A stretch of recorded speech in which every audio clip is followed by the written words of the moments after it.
दिल्ली न ढाका, दिल्ली न ढाका। সংগ্রামী সাথী ও বন্ধুগণ, আজকে আমরা গণ অধিকার পরিষদ ঢাকা মহানগর দক্ষিণের আয়োজনে প্রেস ক্লাবের সামনে সমাবেশ করছি ওই দিল্লির আগ্রাসনের প্রতিবাদে। আজকে বাংলাদেশের প্রধানমন্ত্রী শেখ হাসিনা লেন্দুম দার্জের ভূমিকায় অবতীর্ণ হয়েছে। বাংলাদেশকে তারা সিকিম বানাতে চায়। গণ অধিকার পরিষদের একজন নেতাকর্মী বেঁচে থাকা অবস্থায় বাংলাদেশকে আমরা সিকিম হতে দিব না। প্রয়োজনে রক্ত দিব, জীবন দিব। 30 লক্ষ শহীদ যেভাবে বুকের তাজা রক্ত রাজপথে ঢেলে দিয়েছিল, গণ অধিকার পরিষদের তরুণ নেতৃবৃন্দ প্রয়োজনে শহীদ হবে, তবু বাংলাদেশকে মোদির হাতে তুলে দিবে না। শেখ হাসিনা এইবার ভারতে গিয়ে দেশ বিক্রির চুক্তি করে এসেছে, অথচ তিনি সাংবাদিক সম্মেলন করে বলছেন কোথায় দেশ বিক্রি করলাম। আপনি যখন বাংলাদেশের বুকের উপর দিয়ে ভারতীয় ব্যবস্থাপনায় ভারতীয় ট্রেন চলবে, আর আপনি বলেন আপনি দেশ দেন নাই, বিক্রি করেন নাই। আমরা এর আগে দেখেছি বাংলাদেশ থেকে ট্রেন কলকাতায় যায়, কলকাতা থেকে বাংলাদেশে আসে, কিন্তু যখন কলকাতার মধ্যে বা ভারতের মধ্যে প্রবেশ করে তখন যাওয়ার সাথে সাথে ড্রাইভার চেঞ্জ হয়ে যায়, ব্যবস্থাপনা চেঞ্জ হয়ে যায়।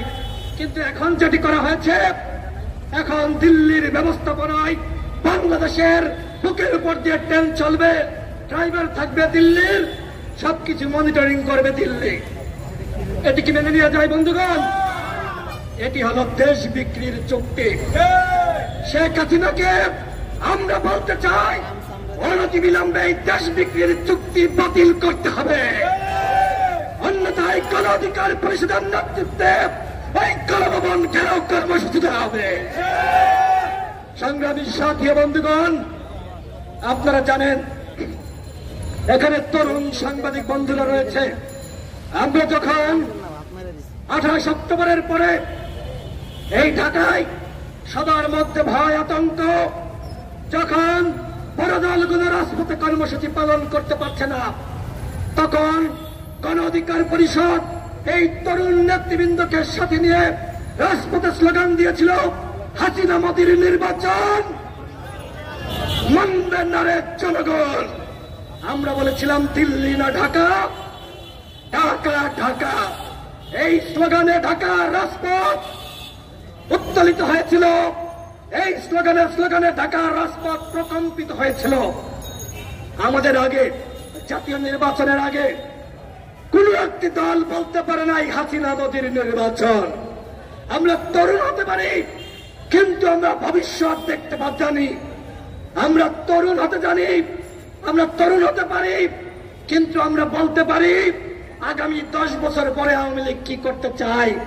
আওয়ামী লীগ যে ভিশন 41 হাতে নিয়েছে, এর অর্থ হল বাংলাদেশকে ভারতের অঙ্গরাজ্য বানাবে, এবং বাংলাদেশের প্রধানমন্ত্রী তিনি যতদিন বাঁচেন তিনি ভারতের মুখ্যমন্ত্রী হয়ে বাঁচতে চান। আমরা সেটি মেনে নিতে পারি না বন্ধুগণ। যে 10টি চুক্তি এবং সমঝোতা স্মারক স্বাক্ষরিত হয়েছে, এখানে বাংলাদেশ কিছু পায় নাই, বাংলাদেশকে কিছু দেয় নাই। কারণ এই যে 8 সালে যে নির্বাচন হয়েছে, 14 সালে যে নির্বাচন হয়েছে, 18 সালে যে নির্বাচন হয়েছে, 24 সালে যে নির্বাচন হয়েছে, এই 4টি নির্বাচন ভারতের সহযোগিতায় হয়েছে বন্ধুগণ। এবং প্রত্যেকটি নির্বাচনে আওয়ামী লীগ ভারতের কাছে নাকে খাপ দিয়ে বলেছে তোমরা যা চাও তোমাদেরকে তাই দেওয়া হবে, বিনিময়ে আমাদেরকে ক্ষমতা দাও। এই ক্ষমতার ভিক্ষা নিয়ে আজকে আওয়ামী লীগ ক্ষমতায় রয়েছে। আজকে আওয়ামী লীগ এই জনগণকে পরোয়া করে না। আওয়ামী লীগ শুধুমাত্র মোদিকে নম করতে জানে। ভারতের যখন যে সরকার ক্ষমতায় আসে, তাদেরকে হাত জোর করে নমনীয় করতে জানে।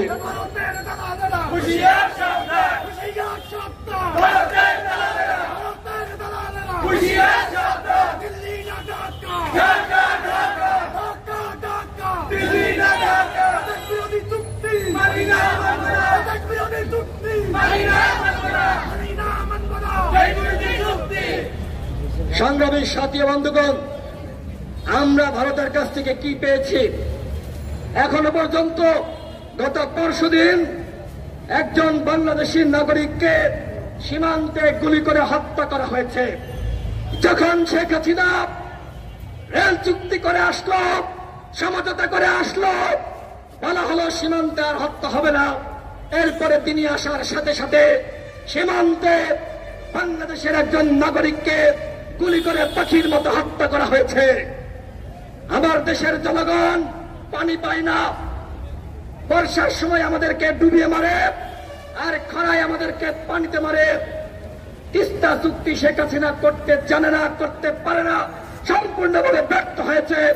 অথচ ভারত যা চায়, আওয়ামী লীগ সেখানে দাসখতের মতন সবকিছু স্বাক্ষর করে দেয়। বন্ধুগণ, আমরা এই আওয়ামী দাবিদার সরকারকে বলতে চাই, আপনারা জনগণের বিরুদ্ধে গিয়ে জনগণের সাথে প্রতারণা করে আজকে ভারতের সাথে যে দেশ বিক্রি চুক্তি করেছেন, অনতিবিলম্বে সেই চুক্তি বাতিল করতে হবে। গণ অধিকার পরিষদের পক্ষ থেকে আমরা গত পরশুদিন প্রেস ব্রিফিং করে বলেছি, এই চুক্তি আমরা মানি না, এই চুক্তি আমরা মানতে পারি না। বন্ধুগণ, সংগ্রামী সাথী বন্ধুগণ, আজকে দেখেন আমরা বড় বড় দুর্নীতিবাজদেরকে দেখছি, আমরা আজিজকে দেখছি, আমরা বেরোজেরকে দেখছি, আমরা আসাদুজ্জামানকে দেখছি, আমরা মতিউরকে দেখছি। এরা কাদের সৃষ্টি? বন্ধুগণ, এরা আওয়ামী লীগের সৃষ্টি। আওয়ামী লীগকে ক্ষমতায় রাখার জন্য আজকে তারা মানুষকে যদি গুম করতে হয়, খুন করতে হয়, তারা সবকিছু করেছে। বন্ধুগণ, আর যার বিনিময়ে আমরা দেখতে পাচ্ছি এদের বিরুদ্ধে মামলা দিয়ে এদেরকে গ্রেপ্তার করার কথা, অথচ এরা দেশ ছেড়ে পালিয়ে যাচ্ছে। বন্ধুগণ, এই যে দুদক, এই দুদক সার্টিফিকেট দিয়েছিল মতিউরের নামে যে অভিযোগ, দুর্নীতির অভিযোগ, এগুলো নাকি মিথ্যা এবং ভুয়া। এখন দেখেন, এখন ওই ছাগল কাণ্ডের মাধ্যমে মতিউর তার ছেলেকে অস্বীকার করছে, মতিউরের মেয়ে তার বাবাকে অস্বীকার করছে। আজকে দেখেন এই অবস্থা। এই দুর্নীতিবাজদেরকে বলতে চাই, আপনারা যে পাপ করেছেন, পাপের মাধ্যমে সম্পদ অর্জন করেছেন, আপনার স্ত্রী হয়তো আপনাকে স্বীকার করবে না। বন্ধুগণ, যখন সন্তান তার বাবাকে স্বীকার করে না, আর বাবা তার সন্তানকে স্বীকার করে না, তখন অবশ্যই আমরা বুঝতে পারি যে এই দুর্নীতির যে ভয়াবহতা, এই দুর্নীতির যে করুণ পরিণতি আমরা সকলেই বুঝতে পারি। বন্ধুগণ, এই দুদক এখানে বসে আছে, এরা বসে আছে আওয়ামী লীগের যারা দুর্নীতিবাজ মাফিয়া তাদেরকে রক্ষা করার জন্য। আর তাদের কাজ হলো সাবেক 3 বারের প্রধানমন্ত্রী খালেদা জিয়া, তাকে এতিমের 2 কোটি টাকা তিনি লুটপাট করেছেন, এই মিথ্যা এবং ভুয়া মামলায় তাকে গৃহ অন্তরীণ করে রাখা হয়েছে। বন্ধুগণ, আজকে দেখেন খালেদা জিয়া তিনি অসুস্থ, এই সরকার তার চিকিৎসার ব্যবস্থা পর্যন্ত করছে না। এতটা অমানবিক এই সরকার। আজকের বাংলাদেশে রাজনীতি বলতে কিছু নাই। ডক্টর মোহাম্মদ ইউনূস কি বলেছেন? তিনি বলেছেন বাংলাদেশে একদলীয় শাসন ব্যবস্থা কায়েম হয়েছে এবং এখানে রাজনীতি করার কোনো পরিবেশ নাই, এখানে একটি দল ক্ষমতায় যায়, ভোটের কোনো পরিবেশ নাই। আমরা দেখলাম আমাদের প্রধানমন্ত্রী তিনি যেখানে এই যে 10টি চুক্তি এবং সমঝোতা সেটি নিয়ে ব্যাখ্যা বিশ্লেষণ করবেন, অথচ দেখলাম সাংবাদিকরা, সিনিয়র সাংবাদিক, তারা প্রধানমন্ত্রীকে কোনো প্রশ্ন করতে পারেন না, শুধু তেল মারেন তেল। আজকে সাংবাদিক ভাইরা তেল চর্চায় মগ্ন হয়েছে। আজকে প্রধানমন্ত্রীকে তেল মেরে ওই যে মঈনুল ইসলাম রাজাকারের সন্তান তিনি আজকে প্রেস সচিব হয়ে গিয়েছে। দেখেন, যখন এক একজন রাজাকারের সন্তান আওয়ামী লীগে যোগদান করে তিনি ফেরেশতা হয়ে যান, আর যিনি রাজাকারের সন্তান নন তিনি গণ অধিকার পরিষদ বিএনপি জামাত করলে তারা হয়ে যায় দেশ বিরোধী। বন্ধুগণ, এই হচ্ছে আওয়ামী লীগের চরিত্র। আমরা বলতে চাই বর্তমানে সবথেকে বড় রাজাকার হলো আওয়ামী লীগ। বর্তমানে আওয়ামী লীগ রাজাকারের ভূমিকায় অবতীর্ণ হয়েছে, যে কারণে ওই ভারতীয় দাবেদার ওই মোদী চালাতে মুসলিম নিধনের রক্ত তার সাথে স্বাক্ষর করে এসেছে। বাংলাদেশে জনগণ যতই বিদ্রোহ করুক, বিপ্লব করুক, যদি 1 কোটি মানুষকে গুলি করে হত্যা করতে হয়, প্রয়োজনে হত্যা করে দিব, তবু আমরা ভারতের সাথে স্বামী স্ত্রীর সম্পর্ক বজায় রাখবো। প্রধানমন্ত্রী কি বলেছেন? তিনি বলেছেন ভারত আমাদের প্রকৃত বন্ধু। শেখ সেলিম তিনি বলেছেন যারা ভারতের বিরোধিতা করবে তারা পাকিস্তানের ওই সময় যে রাজাকার ছিল তারা নাকি আবার সেই রাজাকার। আমরা বলতে চাই যারা এই মুহূর্তে ভারতের দাবিদারি করছে, গোলামি করছে, বাংলাদেশকে ভারতের অঙ্গরাজ্য বানানোর চক্রান্ত করছে, এরা ভারতীয় রাজাকার। সংগ্রামী উপস্থিতি, আপনারা ভারতীয় রাজাকার নিশ্চয় চিনবেন। আমাদের পররাষ্ট্রমন্ত্রী সবথেকে বড় ভারতীয় রাজাকার। দেখবেন তিনি সবসময় বলেন ভারতবর্ষের সরকার। তার মানে কি? তার মানে তিনি স্বপ্ন দেখেন 41 সালের মধ্যে বাংলাদেশকে ভারতের অঙ্গরাজ্য বানাবে। আমরা এই দামি পররাষ্ট্রমন্ত্রীর স্বপ্ন আমরা পূরণ হতে দিব না। বন্ধুগণ,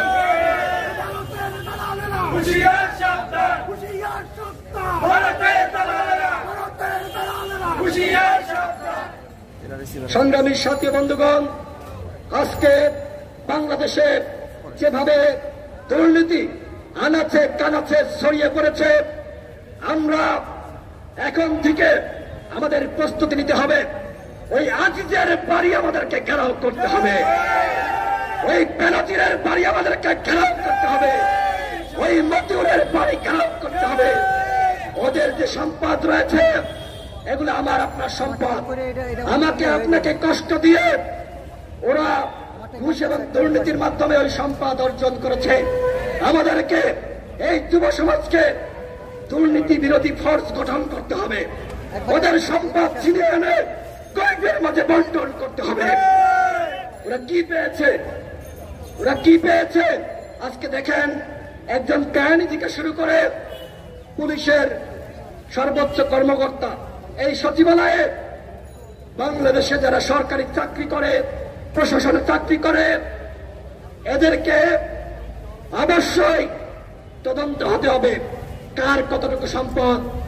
কারণ আমরা যখন দেখতে পাই সেনাবাহিনীর সাবেক একজন প্রধান তিনি হাজারো কোটি টাকার মালিক, পুলিশ বাহিনীর প্রধান তিনি হাজারো কোটি টাকার মালিক, তখন আমরা ধরেই নিব পুলিশের অন্যান্য যারা আছে তাদেরও হাজার হাজার কোটি টাকা রয়েছে। বন্ধুগণ, আমরা দেখলাম পুলিশের মধ্যে যারা দেশপ্রেমিক পুলিশ কর্মকর্তা রয়েছে, যারা এই দুর্নীতির তথ্য দেয়, তাদের বিরুদ্ধে ব্যবস্থা নেওয়া হচ্ছে, তাদেরকে চাকরিচ্যুত করা হচ্ছে, আর পুরস্কার দেওয়া হচ্ছে ওই বেনজিরদেরকে, পুরস্কার দেওয়া হচ্ছে আজিজদেরকে। আমরা পুলিশ প্রশাসন, সেনাবাহিনী, গোয়েন্দা সংস্থার উদ্দেশ্যে বলতে চাই, এখানে আমাদের সভাপতি নুরুল হক নূর রয়েছে। আমরা 2018 সালে কোন সংস্কার আন্দোলন করেছিলাম। আমাদেরকে ওই সময় গোয়েন্দা সংস্থার পক্ষ থেকে বলা হয়েছিল তোমাদেরকে কি লাগবে? বাড়ি লাগবে? টাকা লাগবে? চাকরি লাগবে? কি চাও বলো, সব দিয়ে দিব, আন্দোলন করতে পারবে না। আমরা বলেছিলাম প্রয়োজনে জীবন দিয়ে দেব, তবে আন্দোলন থেকে আমরা দূরে সরে যাব না। এই জাতীয় নির্বাচনের আগে আমাদেরকে বলা হয়েছিল, নুরুল হক নূর আমাকে সহ আরেকজন বড় নেতা, জাতীয় পর্যায়ের নেতা, আমাদেরকে বলা হলো তোমরা দুইজন, নুরুল হক নূর তুমি পটুয়াখালী থেকে এমপি হয়ে যাও, আমাকে বলা হলো তুমি ঝিনাইদহ থেকে এমপি হয়ে যাও। আমরা বললাম জনগণের সাথে বেইমানি করে আমরা এমপি হতে আসি নাই। অথচ দেখেন বন্ধুগণ, আজকে দুঃখের সাথে বলতে হয়, বিদেশে বসে কিছু অনলাইন অ্যাক্টিভিস্ট, তার মধ্যে অন্যতম হল পিনাকি ভট্টাচার্য, তিনি প্রায়ই বলেন নুরুল হক নূর সুলতান মঞ্জুর হয়ে যাবে। বলেন নাই বন্ধুগণ? আমি পিনাকি ভট্টাচার্যের প্রতি সম্মান রেখে, শ্রদ্ধা রেখে বলতে চাই, নুরুল হক নূরকে এমপি বানানোর অফার দেওয়া হয়েছিল, নুরুল হক নূর সেই অফার লাফি মেরে ছিটকে ফেলেছে। নুরুল হক নূরের বিরুদ্ধে গ্রেপ্তারি পরোয়ানা জারি হয়েছে, আমার বিরুদ্ধে গ্রেপ্তারি পরোয়ানা জারি হয়েছে। আমরা নির্বাচনে যাইনি এই কারণে। আপনি কম তথ্য উপাত্তের ভিত্তিতে একের পর এক আমাদের নিয়ে সমালোচনা করছেন, অথচ আমরা দেখতে পাই বন্ধুগণ, গলার অবস্থা খারাপ, কিন্তু এটি গুরুত্বপূর্ণ কথা বলতে হবে। আমাদের সাথে যারা ছিল ওই ফারুক এবং তারেকরা,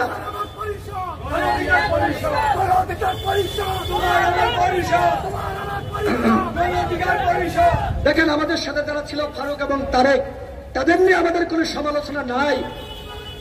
পিনাকি ভট্টাচার্য যখন আমাদের ভিতরে এক ধরনের ভুল বুঝাবুঝি হচ্ছে, তিনি বলেছিলেন এদের মধ্যে আরো অনেক নেতা রয়েছে যারা চাইলে এই দলের নেতৃত্ব নিতে পারে। তিনি এর মাধ্যমে উস্কানি দিয়েছিলেন, উস্কানি। পিনাকি ভট্টাচার্য এইভাবে একটি উদীয়মান দলকে তিনি ভেঙেছেন এবং তিনি ওই ফ্রান্সে বসে প্রতিদিন নুরুল হক নূরের সমালোচনা করছেন। আমি পিনাকি ভট্টাচার্যকে বলতে চাই, তার সাথে আমারও ব্যক্তিগতভাবে যখন তিনি দেশে ছিলেন অনেক ভালো সম্পর্ক ছিল, এখনো সম্পর্ক খারাপ হয়েছে এটি আমি বলবো না, কিন্তু তিনি সারাক্ষণ তারেক এবং ভারতের ভিডিও তার ইউটিউব চ্যানেলে দেন আর আমাদের বিরুদ্ধে সমালোচনা করেন। কেন কেন কি উদ্দেশ্যে আমি সেটি আপনার কাছে জানতে চাই। কি প্রমাণ রয়েছে আপনার কাছে যে আমরা সরকারের কাছে বিক্রি হয়ে গিয়েছি? এই উদীয়মান শক্তিকে ভাঙার যে ষড়যন্ত্র আপনি হাতে নিয়েছেন, সেই ষড়যন্ত্র থেকে আপনাকে দূরে সরে আসতে হবে। আপনি যে আহ্বান রাখতে পারতেন একজন সিনিয়র মানুষ হিসেবে, আপনার রাজনৈতিক নলেজ রয়েছে, এদেশের মানুষ আপনার ভিডিও শোনে, আপনি বলতে পারতেন নুরুল হক নূর, ফারুক হাসান, রাশেদ খান, তারেক রহমান, তোমরা এক হয়ে যাও, একসাথে নেতৃত্ব দাও, দেশের জনগণের জন্য কাজ করো। এই বাংলাদেশে বসে সবার আগে ভারতীয় পণ্য বর্জনের আহ্বান জানিয়েছে নুরুল হক নূর। আর কোন নেতা জানিয়েছে? নুরুল হক নূরের রুমে এই নুরুল হক নূর আমাকে সহ আমাদের 4 জনকে হত্যা চেষ্টা করেছিল। কেন? কারণ আমরা মোদী সরকারের বিরুদ্ধে কথা বলেছিলাম। আরে ভাই, বাংলাদেশে আমাদের আগে এই প্রজন্মের কারা আধিপত্যগণ আগ্রাসনের বিরুদ্ধে আন্দোলন শুরু করেছে? দেখেন তো, দেখাতে পারবেন? আমার গলা ভেঙে গিয়েছে, কথা বলতে কষ্ট হচ্ছে, কিন্তু আমি মর্মাহত। এরকম অ্যাক্টিভিস্ট যারা রয়েছে, সেখানে তারা বিচ্ছেদকে উস্কে না দিয়ে একতার কথা বলবেন, সেখানে তারা বিচ্ছেদকে সবসময় উস্কে দিচ্ছেন। তারা বিভক্তি চায়, তারা ঐক্য চায় না। আপনি যাই হন না কেন, যারা ঐক্যের বিরোধিতা করবে এরা দেশ এবং জনগণের শত্রু। হয়তো এখানে আজকে কথা বলছি, এরপরে পিনাকি ভট্টাচার্য আমাকে নিয়ে ভিডিও বানাবে। আমি চ্যালেঞ্জ করে বলছি, আমি একজন শ্রমিকের সন্তান, আমার বিরুদ্ধে যদি আপনি 1 টাকার দুর্নীতির প্রমাণ করতে পারেন, আমি এই প্রেস ক্লাবের সামনে দাঁড়িয়ে বলছি আমি রাজনীতি করব না। আমি যে কথাগুলো বললাম, নুরুল হক নূরকে এমপি বানাতে চেয়েছিলাম আমার সামনে, সব থেকে বড় সাক্ষী আমি, সব থেকে বড় সাক্ষী গোয়েন্দা সংস্থা, সব থেকে বড় সাক্ষী সরকার। প্রমাণ করেন, পেয়ে যাবেন। যারা যারা এমপি হয়েছে আওয়ামী লীগের বাইরে, প্রমাণ করেন, পেয়ে যাবেন। এই নূর রাশেদ এমপি হয় নাই, জনগণের সাথে প্রতারণা করে নাই। এই জন্য কি আমাদেরকে এইভাবে সমালোচনা করবেন? জনগণের কাছে আমাদের বলা হচ্ছে আমরা সুলতান মঞ্জুর হয়ে গিয়েছি। এগুলো কি? আপনার প্রতি শ্রদ্ধা এবং সম্মান রেখে বলছি, আর কখনো মিথ্যা তথ্যের ভিত্তিতে নুরুল হক নূরের বিরুদ্ধে আপনি সমালোচনা করবেন না। যদি কোনো তথ্য প্রমাণ থাকে সেটির ভিত্তিতে কথা বলবেন। হ্যাঁ, আমরা বয়সের তরুণ, আমাদের ভুল ভ্রান্তি হতে পারে বন্ধুগণ, এবং এই ভুল ভ্রান্তির জন্য আমরা জনগণের কাছে দায়বদ্ধ। কিন্তু আমরা যা করছি 28 অক্টোবরে এবং 28 অক্টোবরের পরে নির্বাচনের আগে পরে এই গণ অধিকার পরিষদ যা করেছে, চ্যালেঞ্জ করে বলতে পারি বাংলাদেশের আর কোন দল এত জনশক্তি এবং তরুণ শক্তিকে নিয়ে আন্দোলন গড়ে তুলতে পারে নাই। বন্ধুগণ, আমরা লড়াই করছি, এই লড়াই চলবে। ভারতীয় দাবেদার মোদী সরকারের বিরুদ্ধে আমাদের আন্দোলন চলবে, এবং বাংলাদেশে যে ভারতের আওয়ামী লীগের গোলাম সরকার রয়েছে তাদের বিরুদ্ধে আমাদের লড়াই চলবে। এবং আজকে বাংলাদেশের জনগণের পক্ষ থেকে যে ইসরায়েলি পণ্য, ভারতীয় পণ্য বর্জনের আন্দোলন চলছে, এই আন্দোলন বাংলাদেশের সর্বপ্রথম রাজনৈতিক নেতা হিসেবে নুরুল হক নূর সর্বপ্রথম ঘোষণা দিয়েছে। তার নেতৃত্বে আমরা গণ অধিকার পরিষদ এই আধিপত্য এবং আগ্রাসনের বিরুদ্ধে যে লড়াই, এই লড়াই ইনশাআল্লাহ চালিয়ে যাব। সকলে ভালো থাকবেন। জয় হোক মেহনতি মানুষের, জয় হোক গণ অধিকার পরিষদের। জনতার অধিকার আমাদের অঙ্গীকার।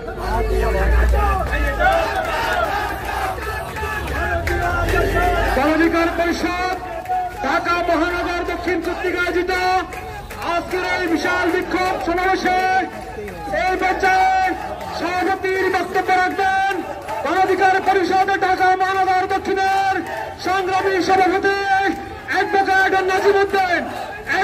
নাজিমউদ্দিন। উপস্থিতি, আসসালামু আলাইকুম। আজকের এই সমাবেশের যিনি 25 বছর বয়স থেকে এই সংগ্রাম চালিয়ে যাচ্ছেন, সেই সংগ্রামী সভাপতি জনাব নুরুল হক নূর, এবং আর এক তরুণ তুর্কি জনাব রাশেদ খান, যাকে আমি শ্রদ্ধা করি তার সততার জন্য।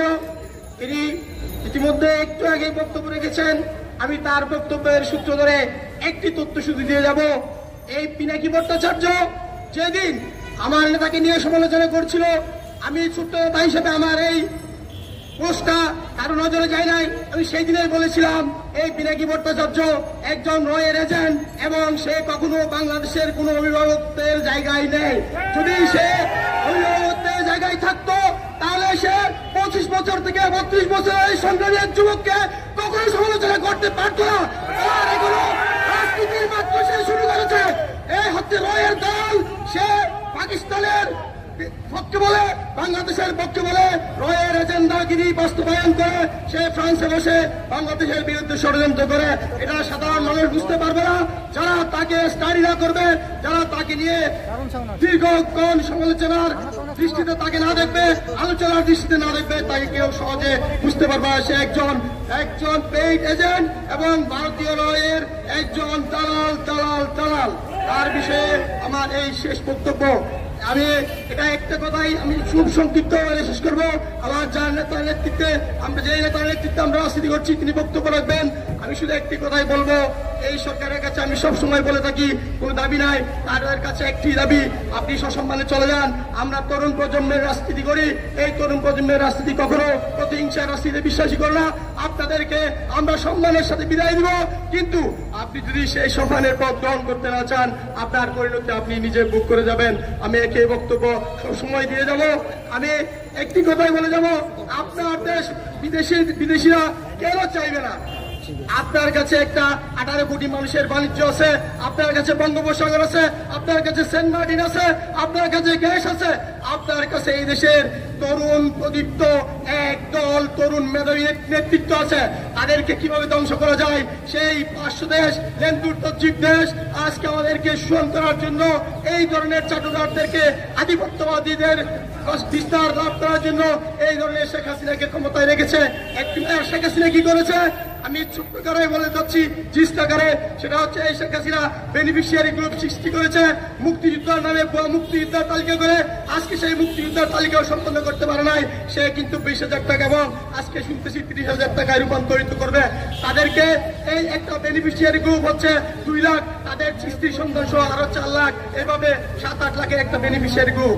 আরেকটা বেনিফিশিয়ারি গ্রুপ হচ্ছে স্বৈরাচাররা এগুলো সৃষ্টি করেছিল।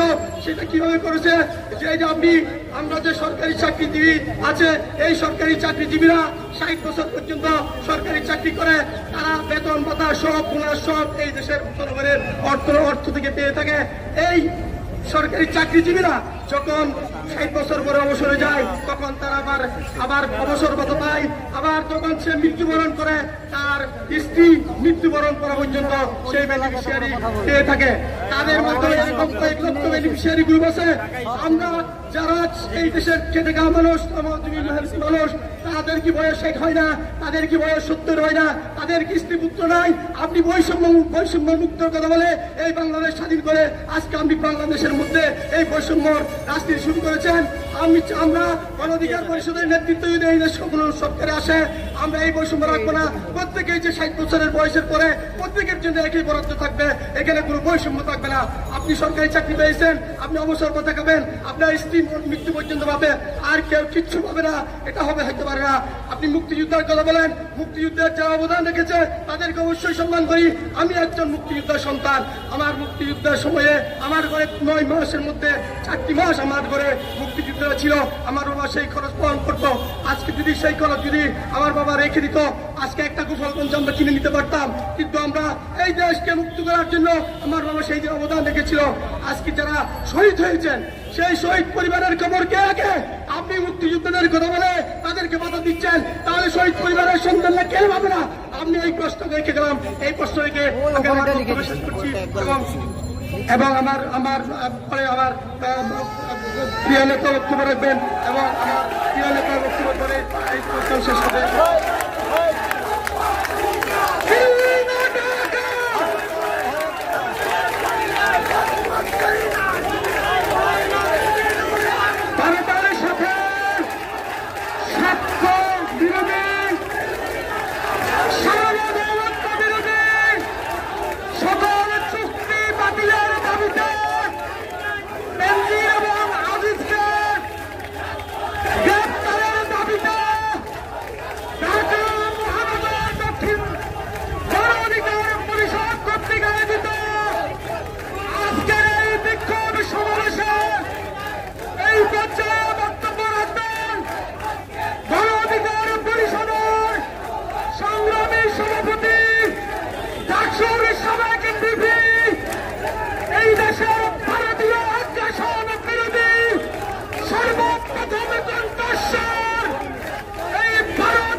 আসসালামু আলাইকুম সংগ্রামী সাথী বন্ধুরা, সাংবাদিক ভাই বোনেরা এবং আমাদের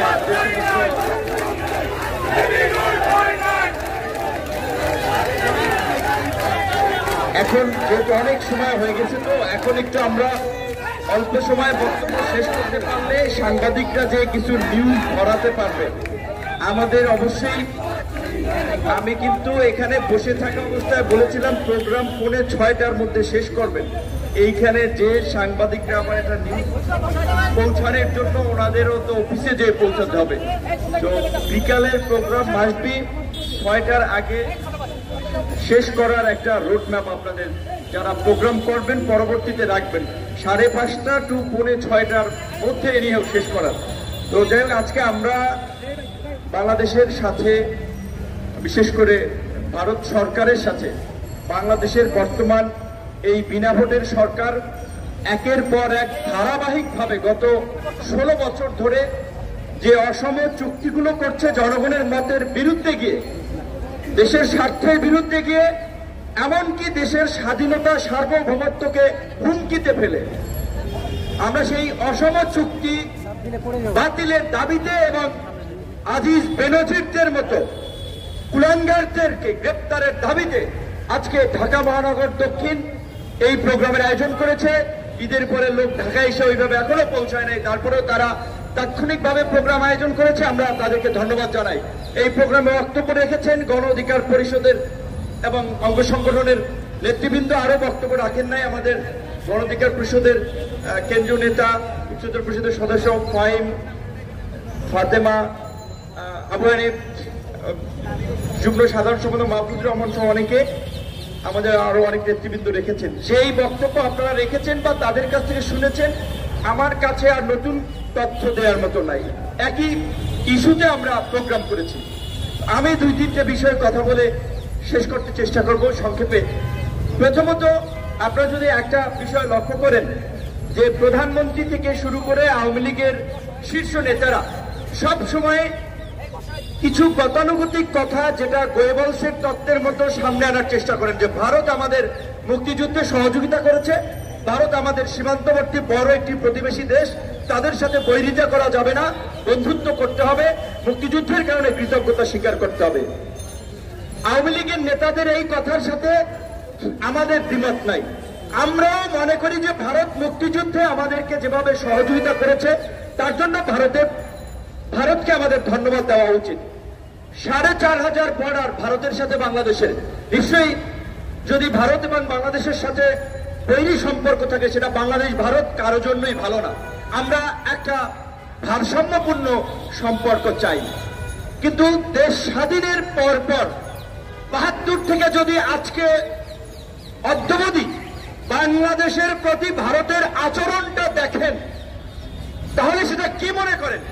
ভারত কি আমাদেরকে বন্ধু রাষ্ট্র হিসেবে, স্বাধীন সার্বভৌম রাষ্ট্র হিসেবে চোখে দেখে, নাকি চাকর বাকর হিসেবে আমাদেরকে চোখে দেখে?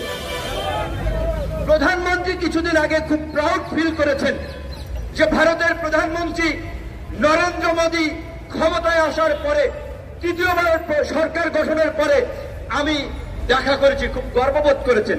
মোদী তো আপনার সাথে দেখা করতে আসেন নাই, আপনি হাইতে গেছেন। মানে যে গ্রামে একটা কথা বলে, গায়ে মানে না আপনি মোড়ল, পাবলিক দাম দেয় না, তারপরেও চাপাবাজি করে বেড়ায়, আমার মামু অমুক, আমার খালু অমুক, প্রভাব দেখায়। আপনি গেছেন ক্ষমতায় থাকার জন্য, তার কাছে তোয়াজ করার জন্য, তাকে খুশি করার জন্য যে মোদী মশাই চীন আমাকে দাওয়াত দিছে, আমি চীন যাচ্ছি, দয়া করে আপনারা মাইন্ড করবেন না, কারণ আপনাদের চরণে সবসময় আমাদের, আপনার কি বলবেন, কপাল ললাট আমরা সবসময় এঁকে দেব আপনাদের পদচরণে। কারণ এই গোলামি করেই তো 4টি নির্বাচন আওয়ামী লীগ করেছেন এবং বিনা ভোটে নির্বাচন করে ভারতের সহযোগিতায় আজকে ক্ষমতায় আছেন আর ভারতের জিকির করছেন। আজকে পরিষ্কার হয়ে যাচ্ছে দেশের মানুষের কাছে, সেই দেশ স্বাধীনের পর 72 সালে বঙ্গবন্ধুর শাসনামলে অভ্যন্তরীণ নৌ ট্রানজিটের স্বাক্ষর হয়েছিল, যেটি 65 সালে পাক ভারত যুদ্ধের পরে বন্ধ ছিল। ভারত কলকাতা এবং এই পূর্বাঞ্চলীয় রাজ্যগুলোতে পণ্য পরিবহনের জন্য বাংলাদেশের তার নদীপথ ব্যবহার করার প্রয়োজন হচ্ছিল। 47 সালে পাকিস্তান ভারত ভাগ হয়, 65 সালে ভারত পাকিস্তান যুদ্ধের পরে পাকিস্তান বন্ধ করে দিয়েছিল। তখনই ভারত প্ল্যান নিয়েছিল, পরিকল্পনা নিয়েছিল পাকিস্তানকে দুর্বল করার জন্য, শক্তিশালী পাকিস্তানকে ভেঙে ফেলতে হবে। তাই তারা আমাদের মুক্তিযুদ্ধে সহযোগিতা করেছে, যেটাকে বলে উইন উইন পজিশন। এমনি ভারত সহযোগিতা করে নাই। কাজী এত কৃতজ্ঞতা চিত্তে এত দালালি চাটুকারিতা করা বোধহয় ঠিক না এবং দুঃখজনক। প্রধানমন্ত্রীর জায়গা থেকে যখন এই কথা বলা হয় সেটা আরো উদ্বেগজনক। সেই 72 থেকে শুরু হয়েছে। আওয়ামী লীগ ক্ষমতায় ছিল কবে? 75 থেকে 96 পর্যন্ত 21 বছর আওয়ামী লীগ ক্ষমতায় ছিল না। বাংলাদেশের স্বাধীনতা সার্বভৌমত্ব ছিল। যেই কারণে এই জিয়াউর রহমান 78 সালে যখন মিয়ানমার থেকে রোহিঙ্গারা দেশে এসেছিল, রোহিঙ্গাদেরকে হুমকি দিয়ে মিয়ানমারে পাঠাতে পেরেছিল। 1992 সালে বেগম খালেদা জিয়া প্রধানমন্ত্রী থাকা অবস্থায় আবার যখন রোহিঙ্গাদেরকে মিয়ানমার শয়তানি করে এখানে পাঠিয়েছিল, তখনও বাংলাদেশ রোহিঙ্গাদেরকে ফেরাতে সক্ষম হয়েছিল। আর ভারতের সেবা দাস লেন্দুপ্তর্জির সরকার আজকে ক্ষমতায়, আজকে 12 লক্ষ রোহিঙ্গা 2017 সাল থেকে এই দেশের মধ্যে আছে। এখন পর্যন্ত 17 জন রোহিঙ্গাকে এই লেন্দুপ্তর্জির সরকার পাঠাতে পারে নাই। বড় বড় কথা বলে। এমনকি এই রোহিঙ্গা নিয়ে যখন জাতিসংঘে আলোচনা হয়, প্রস্তাবনা আসে, বরাবর ভারত বাংলাদেশের বিরুদ্ধে এবং মিয়ানমারের পক্ষাবস্থান নিয়েছে। এমনকি এই সরকারের আরেক যে কিস্তিওয়ালা বন্ধু, গ্রামে কিস্তি দেয় না, এই যে চীন যে টাকা দিতেছে, কিস্তিওয়ালা বন্ধু বাংলাদেশকে দখল করার জন্য আরেক দখলদার, আরেক সাম্রাজ্যবাদী আধিপত্যবাদী শক্তি ঋণ দিয়ে বাংলাদেশকে গ্রাস করার একটা পরিকল্পনা নিচ্ছে। এই চীনও কিন্তু জাতিসংঘে বাংলাদেশের পক্ষে দাঁড়ায় না। আপনাদের বন্ধুরা তো আপনাদেরকে পাত্তা দেয় না, আপনাদেরকে মূল্যায়ন করে না, তারপর আপনারা গোলামের মতো তাদের প্রতি কৃতজ্ঞতা স্বীকার করেন। তাই শেখ হাসিনা সরকারকে বলতে চাই, শেখ হাসিনাকে বলতে চাই, আপনি প্রাউড ফিল করেন, অহংকার বোধ করেন। প্রকাশ্যে সেদিন সংবাদ সম্মেলনে খুব বলেছেন, আমি জাতির পিতার কন্যা, এই দেশে আর কেউ জাতির পিতা হতে পারবে না। জোর করে জাতির পিতার কন্যা হওয়া যায় না, জোর করে প্রধানমন্ত্রী হওয়া যায় না, জোর করে মানুষের সমর্থন নেওয়া যায় না। গায়ের জোরে আছেন, জাতির পিতার কন্যা হলে সাহস থাকলে নির্বাচন দিয়ে দেখেন, কেয়ারটেকারের অধীনে নির্বাচন দিয়ে দেখেন, সেই মুরত নাই, বরঞ্চ ভয় আছে আপনার। আপনি জানেন আপনি রাষ্ট্র ক্ষমতাকে এবং আপনার জীবনের নিরাপত্তাকে একাকার করে ফেলেছেন। তাই আজকে ভারতের পা চেটে গোলামি করে দেশ বিক্রি করে আজকে আপনি ক্ষমতায় থাকার মোহে আজকে বিভোর আছেন। বন্ধুগণ, অনেক কথা বলার ছিল, সময় সংক্ষেপের কারণে কথা সংক্ষিপ্ত করতে হবে। বাংলাদেশের রাজনৈতিক হত্যাকাণ্ডের মধ্যে 75-এর যে বঙ্গবন্ধুর যে নির্মম হত্যাকাণ্ড, সেটি নিন্দনীয় ঘটনা। সেই ঘটনার জন্য আওয়ামী লীগের নেতারা, প্রধানমন্ত্রী বিএনপিকে দায়ী করেন, অথচ সেই হত্যাকাণ্ডের যারা টুকটুকি বাজাতে চেয়েছিল বঙ্গবন্ধুর চামড়া দিয়ে, সেই হত্যাকাণ্ডের যারা প্রেক্ষাপট রচনা করেছিল ওই মতিয়া চৌধুরী, ইনু মেনন, আপনার শাহজাহান খানরা, যারা গণবাহিনী গড়ে তুলেছিলেন, তাদেরকে নিয়ে কিন্তু শেখ হাসিনা মন্ত্রিসভা গঠন করে ভাগ বাটোয়ারা, ক্ষমতার হালুয়া রুটি খাচ্ছেন। সেই সময় তার বাবার হত্যার কথা মনে পড়ে না, জাতির পিতার হত্যার কথা মনে পড়ে না। ধিক্কার জানাই, খুনিদেরকে সাথে নিয়ে, বাবার খুনিদেরকে সাথে নিয়ে আপনি রাষ্ট্র ক্ষমতায় যাওয়ার জন্য বাবার খুনিদেরকে সাথে নিয়ে আপনি মন্ত্রিসভা গঠন করেছেন। আপনার লজ্জা থাকা উচিত। আপনি বড় বড় কথা বলেন কিভাবে? মানুষকে কি বোকা ভাবেন, আধা পাগল ভাবেন, আপনার রোগী ভাবেন? মানুষ এত বোকা, এত আধা পাগল না। এবং আপনারা যদি একটা বিষয় লক্ষ্য করেন, ভারত সহযোগিতা করেছিল বঙ্গবন্ধু শেখ মুজিবুর রহমান ইন্দিরা গান্ধীকে প্রথম দেখায় বলছে আপনার সৈন্যরা কবে যাবে। কারণ বঙ্গবন্ধুর কাছে ততক্ষণ মেসেজ এসে গিয়েছিল, মার্কিন যুক্তরাষ্ট্র বলেছে ভারতের সৈন্য প্রত্যাহার না হলে বাংলাদেশকে স্বীকৃতি তারা দিবে না। সৌদি আরব একই কথা বলেছিল। তার প্রেক্ষাপটে ভারত তার সৈন্য প্রত্যাহারে বাধ্য হয়েছে। এটা কি শেখ হাসিনার কৃতিত্ব? এটা কি আওয়ামী লীগের কৃতিত্ব? এটা আন্তর্জাতিক জিও পলিটিক্সের প্রভাব এবং বাংলাদেশের দৃঢ় অবস্থান, মুক্তিযোদ্ধাদের কৃতিত্ব। মুক্তিযুদ্ধ যেভাবে বলা হচ্ছে, বঙ্গবন্ধুর ডাকেই মুক্তিযুদ্ধ হয়েছে, বঙ্গবন্ধুই যুদ্ধ করেছেন। বঙ্গবন্ধু তো 25শে মার্চের পরে পাকিস্তানের কারাগারে বন্দী ছিলেন। সেই মুক্তিযুদ্ধ কারা পরিচালনা করেছে? এইখানে যারা অস্থায়ী সরকার গঠন করেছেন, জাতীয় নেতৃবৃন্দ, সব মিলিয়ে ভালো মুক্তিযুদ্ধ তারা পরিচালনা করেছেন। এই দেশের ওই রিক্সাওয়ালা কৃষক, গামছা মাথায় দেওয়া শ্রমিক, আপনার লুঙ্গি কাঁচা দেওয়া সাধারণ মানুষ, তারা কাঁধে কাঁধ মিলিয়ে মুক্তিযুদ্ধ করেছিল। আমরা দেশ স্বাধীন রাষ্ট্র পেয়েছি। মুক্তিযুদ্ধ আওয়ামী লীগের কৃতিত্ব নয়, বরঞ্চ ইতিহাসের বাস্তবতা হচ্ছে আওয়ামী লীগের অনেক নেতাই বলে কলকাতায় সিনেমা দেখতে গিয়েছেন, তাস খেলছেন মুক্তিযুদ্ধের সময়, আর মুক্তিযোদ্ধারা মুক্তিযুদ্ধ করছেন। এমনকি যখন মুক্তিযুদ্ধের সময় পাকিস্তানি হানাদার বাহিনী সারেন্ডার করে বাংলাদেশের সশস্ত্র বাহিনীর সর্বাধিনায়ক এমএজি ওসমানী যখন হেলিকপ্টারে করে ওই আপনার সারেন্ডার সমাবেশে উপস্থিত হতে চেয়েছিল, তখন তার হেলিকপ্টারে গুলি করা হয়েছিল। সেই হেলিকপ্টারে ছিলেন ডাক্তার জাফরুল্লাহ চৌধুরী। আপনাদের মনে আছে থাকতে তিনি অনেক কথা বলেছেন। তিনি বলেছিলেন ভারত হচ্ছে এশিয়ার ইসরায়েল। কথা আজকে পরিষ্কার। আজকে আওয়ামী লীগ ফিলিস্তিনের জন্য মায়া কান্না করে আর ভারতের গোলামি করে ভারতকে এই দেশ শুষে নেওয়ার জন্য আমাদের সুযোগ সুবিধা দিচ্ছে। সেই টাকায় ফেলে ফুঁপে উঠে ভারত ইসরায়েলে গোলা বারুদ পাঠাচ্ছে, অস্ত্র পাঠাচ্ছে ওই বাইতুল মুকাদ্দাসকে ধ্বংস করার জন্য, আমাদের নিরীহ নির্যাতিত ফিলিস্তিনি ভাই বোনদেরকে ধ্বংস করার জন্য। এই হচ্ছে আওয়ামী লীগের চরিত্র। সেদিন 25শে জুন আমেরিকান এম্বাসির স্বাধীনতা দিবসের প্রোগ্রাম হোটেল লা মেরিডিয়ানে আমি গিয়েছিলাম, আমন্ত্রিত ছিলাম। জাতীয় নেতৃবৃন্দ অনেকে আমন্ত্রিত ছিল। বাংলাদেশের পক্ষে অফিসিয়ালি হাসান মাহমুদ সেখানে বক্তব্য রেখেছিলেন, পররাষ্ট্রমন্ত্রী। তিনি বলেছিলেন যে আমরা ফিলিস্তিনের শান্তি ফিরিয়ে আনতে চাই, হত্যাযজ্ঞ বন্ধ করতে চাই মার্কিন যুক্তরাষ্ট্রের সাথে থেকে। যেখানে মার্কিন যুক্তরাষ্ট্র আপনার মধ্যপ্রাচ্যে মাতব্বরি করার জন্য ইসরায়েলকে সব ধরনের প্যাট্রোলাইজ করছে, সেখানে তারা আমেরিকার সাথে মিলে নাকি ওইখানে বন্ধ করবে। ভারতামি ভণ্ডামি। এবং এই যে প্রধানমন্ত্রী বলেছে আটলান্টিকের ওই পার না গেলে কি হবে। আবার আওয়ামী লীগের নেতারা মার্কিন রাষ্ট্রদূত পিটার হাসকে হাঁস ভেবে জবাই করে খেতে চায়, অথচ ওই স্বাধীনতা দিবসের প্রোগ্রামের বক্তব্য মনে হচ্ছে প্রভুর সামনে চাকর বক্তব্য দিচ্ছে। বাংলাদেশি যে কান্ট্রি অফ ফ্ল্যাট রোড এইভাবে বক্তব্য দিচ্ছে যে আমাদের এই সমস্যা। এই 1990 সালের বন্যায় আমি প্রথম সি প্লেন দেখেছি, হাসান মাহমুদ সাহেব বলেছে আমেরিকার তেলবাজি করার জন্য।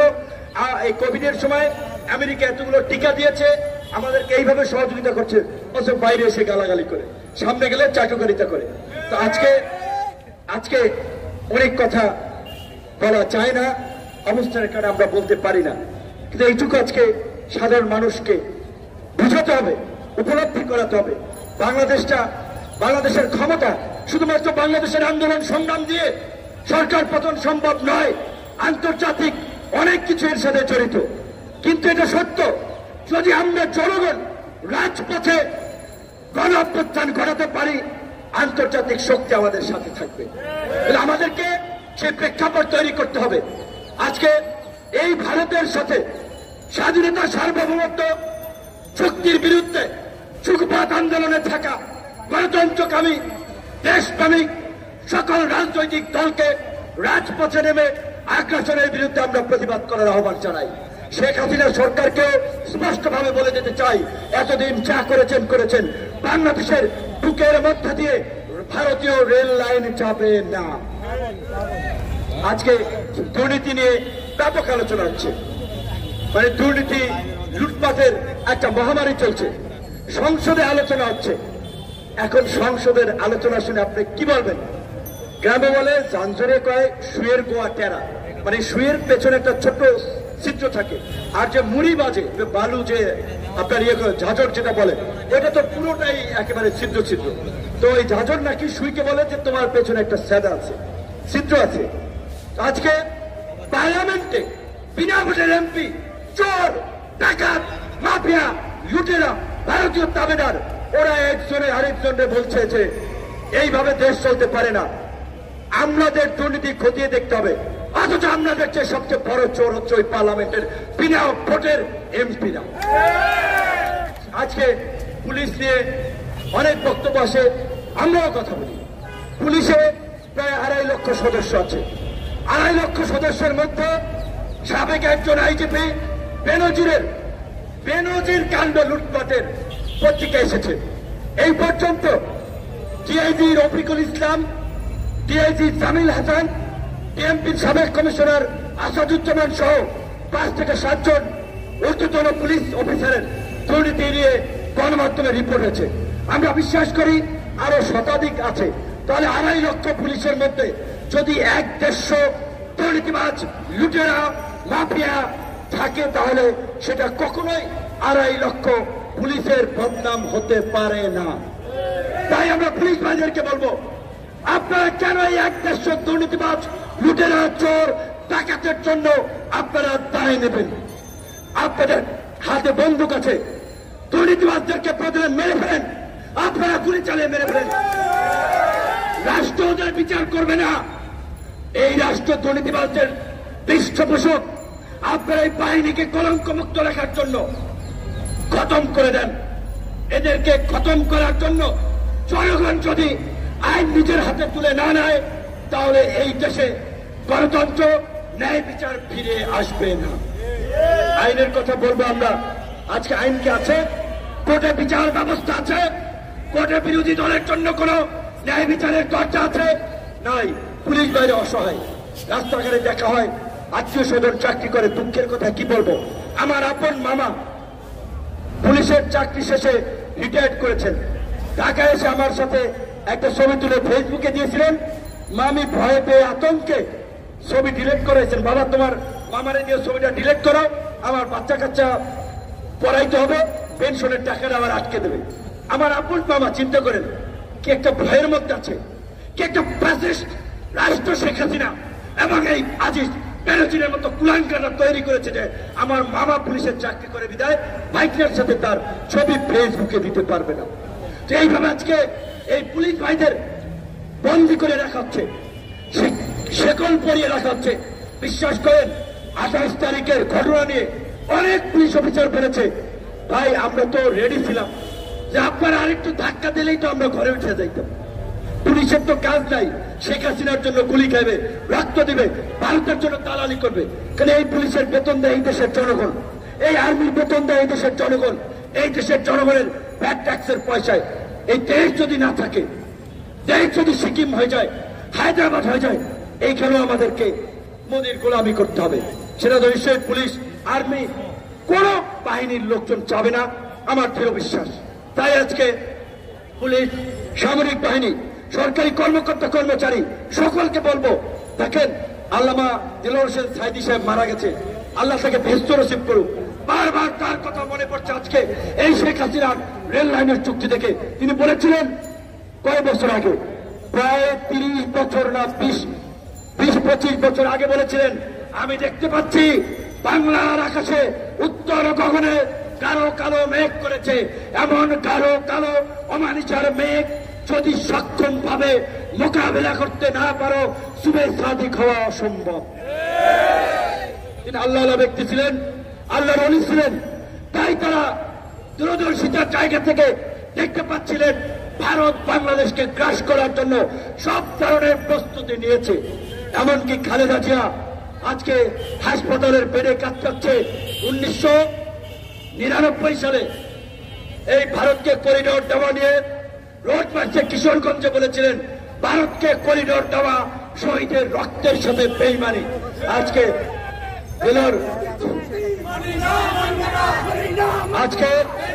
দিলওয়ার হোসেন সাইদিকে আমৃত্যু কারাগারে রেখে মৃত্যুর দিকে শেষ পর্যন্ত ঠেলে দিয়ে হত্যা করেছে।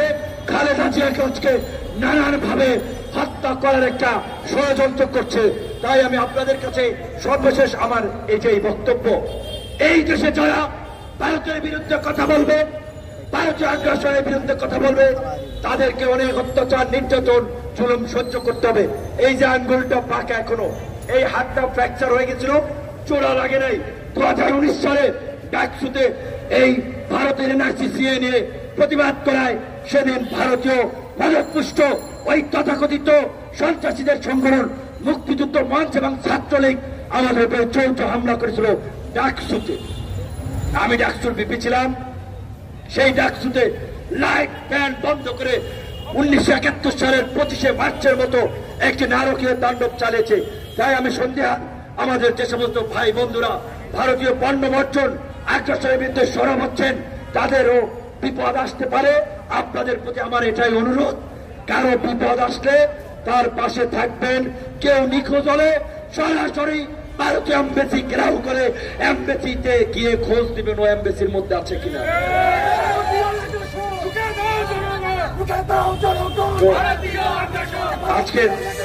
আজকের মতো প্রোগ্রাম আমরা এখানে শেষ করছি। যারা দীর্ঘক্ষণ ধৈর্য ধরে প্রোগ্রাম কাভারেজ দিয়েছেন শুনেছেন, অনেক ধন্যবাদ।